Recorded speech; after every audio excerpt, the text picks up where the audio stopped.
নমস্কাৰ বন্ধু বান্ধৱীসকল স্বাগতম জনাইছো সকলোকে আৰু ONGC যেটো এপ্ৰেন্টিছৰ ৰিক্ৰুটমেন্টৰ ওলাইছিলে 2019 তথা এতিয়া ওলাইছে অসমৰ বাবে 769টা আছে পদ তাৰে জেগা হ'ব এনেকুৱা ধৰণৰ হ'ব যোৰহাট হ'ব শিলচৰ হ'ব শিৱসাগৰ নাজিয়া তো আপোনালোকে জেগাবিলাকত এপ্ৰেন্টিছৰ ট্ৰেইনিং ল'ব লাগিব তো তাৰ কাৰণে কোনটো জেগাত কিমান পোষ্ট আছে সকলোখিনি মই আপোনালোকক জনাই দিম তো আপোনালোকে ভিডিওটো সম্পূৰ্ণ হেকলে চাই থাকিব লগতে কোৱালিফিকেশনখিনিও জানি ল'ব পাৰিব এটো হৈছে অফিচিয়ালি যেটো PDF ফাইল হয় অফিচিয়ালি এডভাৰটাইজটো আৰু ইয়াতে আহিছে আপোনালোকৰ এডভাৰটাইজমেন্টটো উল্লেখ কৰা আছে প্ৰথমতে আপোনালোকে দেখা পাব যেটো নটিফিকেশন হয় হেতু 14 মাৰ্চ তাৰিখে আহিছে আৰু লাষ্ট ডেট দিছে আপোনালোকৰ 28 মাৰ্চ তো 14 তাৰিখৰ আগতো আপোনালোকে ফিল আপ কৰিব পাৰে এখন নহয় হেখন এডভাৰটাইজ বেলেগ আছিল এটো আহিছে আপোনালোকৰ 14 মাৰ্চত লাষ্ট ডেট দিছে 28 মাৰ্চ তো আপোনালোকে চাই ল'ব ইয়াৰ যেটো আহিছে আপোনালোকৰ পোষ্ট বিলাক এনেকুৱা দিছে সক আপোনালোকে work center আৰু লোকেশন আপোনালোকৰ ক'ত হ'ব লোকেশন বিলাক কিমান আছে ভ্যাকেন্সি আনৰিজাৰ্ভৰ কিমান এসটি কিমান সকলোখিনি মই আপোনালোকক জনাই দিম তো এইবিলাক কিছুমান দিল্লীৰ কাৰণে আছে মুম্বাইৰ কাৰণে আছে গোৱা ঠিক তেনেদৰে আমাৰ যেটো আসামৰ কাৰণে আছে আসামৰখিনি মই আপোনালোকক জনাই দিম আপোনালোকে স্লাইড PDF ফাইলটো খুলি পিনি তলত যাব লাগিব এটো একেবাৰে অফিচিয়ালি PDF ফাইল হয় ইয়াত আপোনালোকে নিশ্চয় দেখা পাইছে ইষ্টাৰ্ণ সেক্টৰ এটো ইয়াত আপোনালোকে দেখা পাইছে ইষ্টাৰ্ণ সেক্টৰ তাৰ কাৰণে আছে যোৰহাট দেখা পাইছে তাৰ স্লাইড তলত আছে আপোনালোকৰ শিলচৰ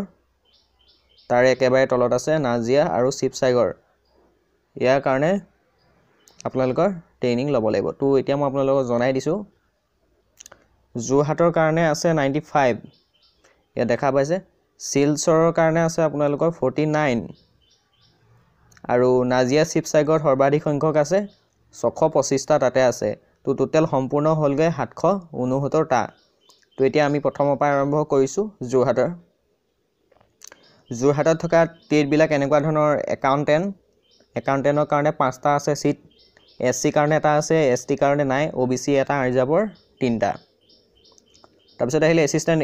SR তাৰ কাৰণে 30টা আছে সকলো কাষ্টৰ ক্যান্ডিডেটে পাৰিব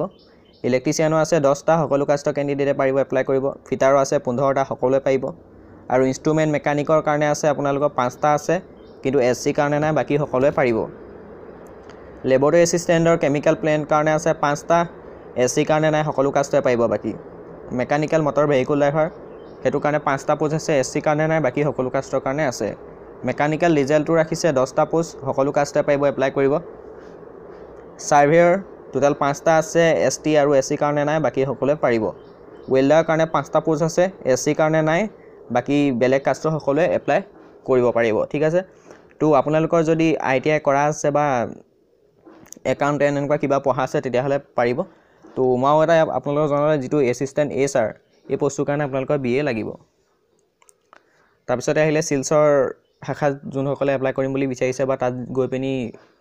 ট্ৰেইনিং লম বিচাৰিছে তেওঁলোকৰ কাৰণে এনেকুৱা ধৰণৰ আছে একাউন্টেন্টৰ কাৰণে 3টা পোষ্ট আছে SC ST কাৰণে নাই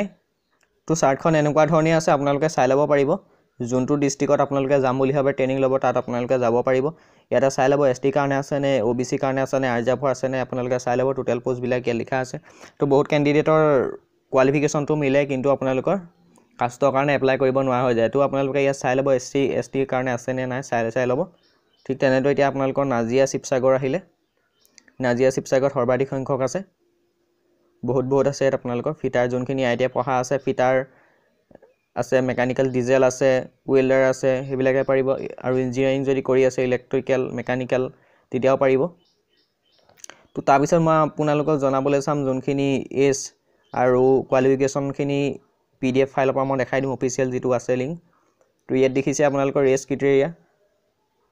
ইয়াত দিছে 18 বছৰৰ পৰা 24 বছৰৰ ভিতৰত আপোনালোকৰ হ'ব লাগিব আৰু জেনেৰেল সকলৰ 18 পৰা 24 লৈকে দিছে আৰু যদি আপোনালোকে OBC হয় তেতিয়া 18 পৰা 27 বছৰলৈকে এপ্লাই কৰিব পাৰিব আৰু ST SC সকলৰ কাৰণে দিছে 18 পৰা 29 বছৰলৈকে দিছে আৰু পাৰসন উইথ ডিসেবিলিটি তথা আপোনালোকৰ দিছে যোনখিনি ডিসেবিলিটি আছে PWD প্ৰাৰ্থী তেওঁলোকে 18 পৰা 34 বছৰলৈকে এপ্লাই কৰিব পাৰিব 3 বছৰ আৰু 5 বছৰ ৰেহাই আছে ST SC আৰু OBC সকলৰ কাৰণে তাৰ পিছত আহিলে এতিয়া আপোনালোকৰ মেইন এডুকেশন কোৱালিফিকেশনটো আপোনালোকে যতে এপ্লাই নকৰে যোৰহাটত কৰে শিলচৰত কৰে নাজিয়াত কৰে হেতু আপোনালোকৰ ইচ্ছা তো আপোনালোকে এটা কেনেকুৱা ধৰণৰ কি কোৱালিফিকেশন লাগিব এটো অফিচিয়েল নোটিছটো যেটো আছে মই হেতু আপোনালোকক জনাই দিছো ভালদৰে চাব যিটো একাউণ্টেণ্টৰ পোষ্ট হয় তাৰ কাৰণে আপোনালোকে গ্ৰেজুৱেশ্যন লাগিব অৰ্থাৎ বেচেলৰ ডিগ্ৰী কৰা হ'ব লাগিব কমাৰ্চত ঠিক আছে তো আপোনালোকে মন দিব যদি আপোনালোকৰ কমাৰ্চৰ ডিগ্ৰী আছে তেতিয়াহ'লে আপোনালোকে পোষ্টত এপ্লাই কৰিব পাৰিব আৰু এক্সট্ৰা কোনো ধৰণৰ চাৰ্টিফিকেট ইয়াত বিচৰা নাই সেকেন্ড আহিল এসিস্ট্যান্ট হিউম্যান ৰিসাৰ্চ তাৰ কাৰণে আপোনালোকে গ্ৰেজুৱেট কৰা হ'ব লাগিব ইন BA নাইবা BBA তো আপোনালোকৰ যদি BA কৰা আছে গ্ৰেজুৱেট বা আপোনালোকৰ BBA কৰা আছে তেতিয়াহ'লে পোষ্টত এপ্লাই কৰিব পাৰিব ইয়াত বহুতে সুধিছে যে গ্ৰেজুৱেশ্যন থাকিলে এপ্লাই কৰিব পাৰিম নে হয় আপোনালোকে গ্ৰেজুৱেট থাকিলে পোষ্টত এপ্লাই কৰিব পাৰিব ITI থাকিলে এপ্লাই কৰিব পাৰিব আৰু ইঞ্জিনিয়াৰিং ডিগ্ৰী থাকিলে এপ্লাই কৰিব পাৰিব 3 নম্বৰ বস্তু হৈছে সেক্ৰেটাৰিয়েট এসিস্ট্যান্ট তাৰ কাৰণে আপোনালোকৰ ITI লাগিব সেক্ৰেটাৰিয়েটত কম্পিউটাৰ অপাৰেটৰৰ কাৰণে কপাৰ লাগিব ITI ট্ৰেডত ড্ৰছমেনৰ কাৰণে সিভিল ডটমেন সাৰ্টিফিকেট লাগিব ইলেক্ট্ৰিচিয়ানৰ কাৰণে ইলেক্ট্ৰিচিয়ান ট্ৰেডৰ সাৰ্টিফিকেট লাগিব ITI পঢ়া যিখন হয় NCVT নাইবা SCVT ফিটাৰৰ কাৰণে ফিটাৰৰ সাৰ্টিফিকেট লাগিব ITI ইনস্ট্ৰুমেন্ট মেকানিকৰ কাৰণে হেখন সাৰ্টিফিকেট লাগিব ITI ইনফৰমেশন কমিউনিকেশনৰ কাৰণে আপোনালোকৰ ITI সাৰ্টিফিকেট লাগিব 11 নম্বৰ আছে ল্যাবৰেটৰী এসিস্ট্যান্ট তাৰ কাৰণে আপোনালোকে এটো অলপ এক্সট্ৰা হয় BSc পাস কৰিব লাগিব PCM or PCB অৰ্থাৎ আপোনালোকৰ যেটো কয় পলিটিক্যাল কেমিষ্ট্ৰি মেথছ এবিলাক আপোনালোকৰ BSc থাকিব লাগিব নাইবা আপোনালোকে ITI ল্যাবৰেটৰী এসিস্ট্যান্ট পাস কৰিব লাগিব তেতিয়া পোষ্টত এপ্লাই কৰিব পাৰিব মেচিনিষ্টৰ কাৰণে ITI এখন সাৰ্টিফিকেট লাগিব মেচিনিষ্ট ট্ৰেডত পাস কৰা আপোনালোকে মেকানিকৰ যিখন আছে আপোনালোকৰ মটৰ ভেহিকল হেখনত পাৰিব মেকানিক্যাল ডিজেলত আছে যদি আপোনালোকৰ ITI তেতিয়া পাৰিব ৰেফ্ৰিজাৰেটৰ এয়াৰ কন্ডিশন এটো যদি আপোনালোকে ITI পঢ়িছে সাৰ্টিফিকেট আছে তেতিয়া পাৰিব এপ্লাই কৰিব সাৰ্ভেয়াৰটো যদি আপোনালোকে পঢ়িছে ITI সাৰ্টিফিকেট আছে তেতিয়াহলে পাৰিব ওয়েল্ডাৰ কাৰণে আপোনালোকৰ যদি সাৰ্টিফিকেট আছে ITI পাস কৰা NCVT বা SCVT তেতিয়াহলে পাৰিব তো এটো এটা অলপ বেলেগ ধৰণৰ চাব আপোনালোকে civil computer science electrical electronics and mechanical এই পাঁচটা যি পোষ্ট আছে তাৰ কাৰণে আপোনালোকৰ ডিপ্লোমা কৰা হ'ব লাগিব ইঞ্জিনিয়াৰিং ডিপ্লোমা এটো ITI নহয় ইঞ্জিনিয়াৰিং ডিপ্লোমা লাগিব civil computer science electrical electronics and mechanical তো এইটা পোষ্টত আপোনালোকৰ ইঞ্জিনিয়াৰিং ডিগ্ৰী লাগিব তেতিয়া আপোনালোকে পোষ্ট বিলাকত এপ্লাই কৰিব পাৰিব তাৰ পিছত আহিলে মেইন আপোনালোকৰ যদি আপোনালোকে পোষ্ট বিলাকত এপ্লাই কৰে তেতিয়াহলে আপোনালোকৰ 45% থাকিব লাগিব জেনেৰেল আৰু OBC MOBC সকলৰ আৰু যোনসকল ST SC আৰু PWD প্ৰাৰ্থী আছে তেওঁলোকৰ 40 মাৰ্কস টু অৰ্থাৎ 40% থাকিলে এপ্লাই কৰিব পাৰিব ঠিক আছে সিলেকশন প্ৰসেছটো এনেকুৱা ধৰণৰ আছে সিলেকশন প্ৰসেছটো আপোনালোকৰ এখন মেৰিট লিষ্ট তেওঁলোকে মাৰিব হেখনত আপোনালোকৰ যেটো পাৰ্সেন্টেজ আছে পাৰ্সেন্টেজ অনুযায়ী অৰ্থাৎ পাৰ্সেন্টেজটো অনুসৰি আপোনালোকৰ সিলেকশন কৰা হ'ব তো আপোনালোকে কোনো ধৰণৰ এক্সাম নহয় ডাইৰেক্ট আপোনালোকে সিলেকশন কৰিব তো তাত আপোনালোকৰ নাম আহিব নামটো অহাৰ পিছত আপোনালোকে কি কৰিব লাগিব মই জনাই দিছো নামটো অহাৰ পিছত আপোনালোকৰ সাৰ্টিফিকেট সমূহ ডকুমেন্ট বিলাক সকলো বিলাক লৈ আপোনালোকে ডকুমেন্ট ভেৰিফিকেশন কৰিব লাগিব তাৰ কাৰণে আপোনালোকক ডেট দিব যদি আপোনালোকৰ মেইল লিষ্টখনৰ নাম আহে তেতিয়াহলে আপোনালোকে সকলো বিলাক ডকুমেন্ট লৈ পিনি তেওঁলোকৰ ডকুমেন্ট ভেৰিফিকেশনৰ কাৰণে যাব লাগিব হাউ টু এপ্লাই কৰিবৰ কাৰণে আপোনালোকক মই ভিডিও ডেসক্ৰিপচনৰ লিংকটো দি দিম ONDC যেটো আছে apprentice.co.in সেই ওয়েবসাইটৰ মাধ্যমে আপোনালোকে অনলাইন এপ্লাই কৰিব লাগিব 14 মাৰ্চৰ পৰা এপ্লাই চলিছে 28 মাৰ্চলৈকে এপ্লাই চলিব তাৰ পিছত আপোনালোকৰ কোনো ধৰণৰ এক্সেপ্ট কৰা নহয় তাতকে দেৰি হলে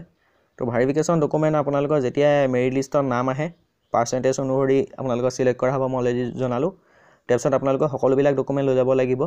মেট্ৰিক পাছৰ পৰা আদি কৰি কাষ্টৰ থকা গলে কাষ্টৰ সাৰ্টিফিকেট নিব লাগিব ITI খিনি ITI নিব গ্ৰেজুৱেট খিনি গ্ৰেজুৱেট নিব ইঞ্জিনিয়াৰিং কৰাখিনি ইঞ্জিনিয়াৰিং সকলোখিনি ডকুমেন্টস তেওঁলোকে তাত লৈ যাব লাগিব ইয়াত আপোনালোকৰ ৰিজাল্টৰ এটা সম্ভাৱনীয় ডেটটো তেওঁলোকে উল্লেখ কৰিছে 1 এপ্ৰিলত দিয়া কথা কৈছে ডকুমেন্ট ভেৰিফিকেশন 8 পৰা 12 এপ্ৰিলৰ ভিতৰত হ'ব বুলি কৈছে